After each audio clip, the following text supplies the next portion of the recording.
Euro Bulgaria کی currency نہیں ہے، بلکہ بلغارین کرنسی کو لیف یا لیو کہا جاتا ہے۔ ایک لیو پاکستانی 59.58 روپوں کے برابر ہے۔ بلغاریہ کا ڈومین نیم .bg ہے۔ بلغاریہ کا کالنگ کوڈ +359 ہے۔ وقت کے لحاظ سے بلغاریہ پاکستان سے 3 گھنٹے پیچھے ہے۔ بلغاریہ پاکستان سے 4097 کلومیٹر کی دوری پر موجود ہے۔ بلغاریہ کے اگر محل وقوع کی بات کریں تو اس کے مشرق میں بحیرہ اسود، مغرب میں سربیا اور مقدونیہ، شمال کی طرف رومانیہ، جبکہ جنوب کی جانب ترکی اور یونان جیسے ممالک آتے ہیں۔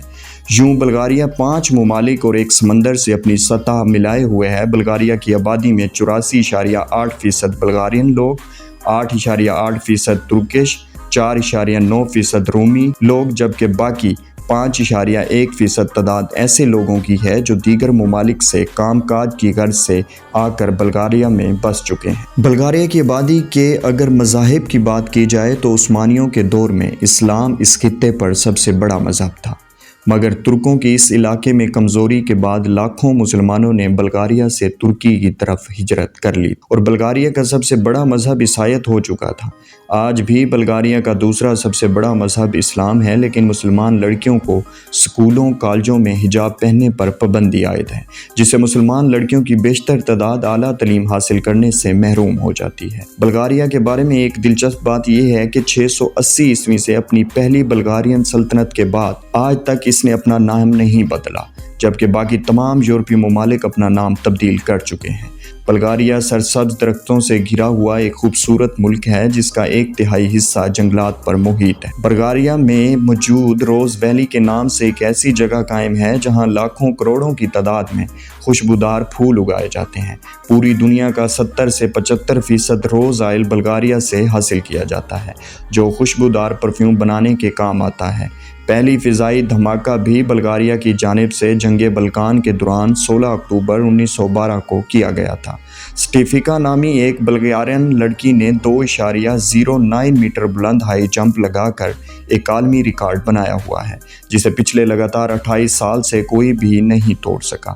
اس کے علاوہ ایک اور بلغارین لڑکی نے دوڑ میں اپنا ایک الگ ریکارڈ بنایا ہوا ہے، جسے پچھلے 27 سالوں سے کوئی دوسرا شخص نہیں جیت سکا۔ بلغاریہ میں کل 9 یونیسکو ورلڈ ہیریٹیج سائٹ موجود ہیں جو ثقافت اور تاریخ سے دلچسپی رکھنے والوں کی توجہ کا مرکز بنی ہوئی۔ بابا ونگا کے نام سے ایک نابینا عورت کا نام تو آپ نے شاید سنا ہوگا، جس نے آنے والے وقت کے حوالے سے ایسی پیشگوئیاں کی تھیں اور اس کی گئی پیشگوئیوں میں سے کئی ایک درست ثابت ہو چکی ہیں۔ اس عظیم عورت کا تعلق بھی بلغاریہ سے ہی تھا۔ فٹ بال بلغاریہ کا قومی کھیل ہے اور فٹ بال بلغاریہ میں بہت شوق سے کھیلا جانا والا کھیل بھی تصور کیا جاتا ہے، جبکہ wrestling, weight lifting, boxing, gymnastic, والی بال، ٹینس اور رگبی دیگر اور بھی بہت سے ایسے کھیل ہیں جو بڑے شوق سے بلغاریہ میں کھیلے جاتے ہیں۔ بلغاری بلغاریہ کی قومی اور سرکاری زبان ہے، جبکہ انگلش جدید اور دوسری زبان کے طور پر استعمال کی جاتی ہے۔ اس کے علاوہ ترکش اور رومانوی 2 مزید مشہور زبانیں ہیں۔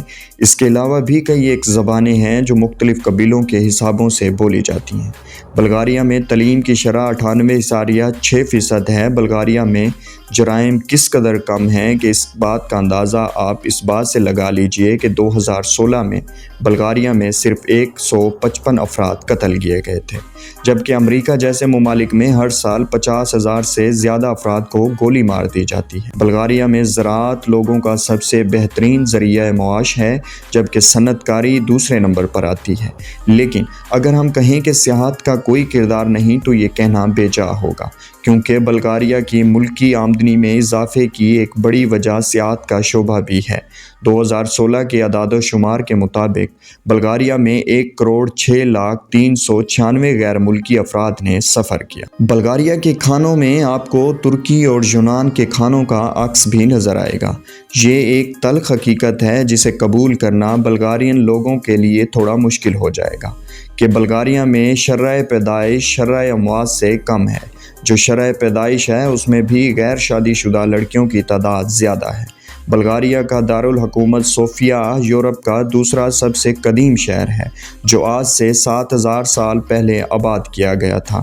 بلغاریہ کے خوبصورت بیچز، بلغاریہ میں موجود رومن ادوار کے بنائے گئے باتھ رومز اور بہت سی زبردست معلومات جو ہم نے آپ لوگوں کے ساتھ شیئر نہیں کی، یہ سبھی معلومات ویزے کے حصول اور تفریحی مقامات کی ویڈیو سلسلے میں آپ لوگوں کے ساتھ شیئر کریں گے۔ آج کی یہ ویڈیو اگر آپ دوستوں کو پسند آئی ہو تو اس ویڈیو کو واٹس ایپ اور فیس بک وال پر شیئر کرتے ہوئے اپنی پسندیدگی کا اظہار ضرور کریں۔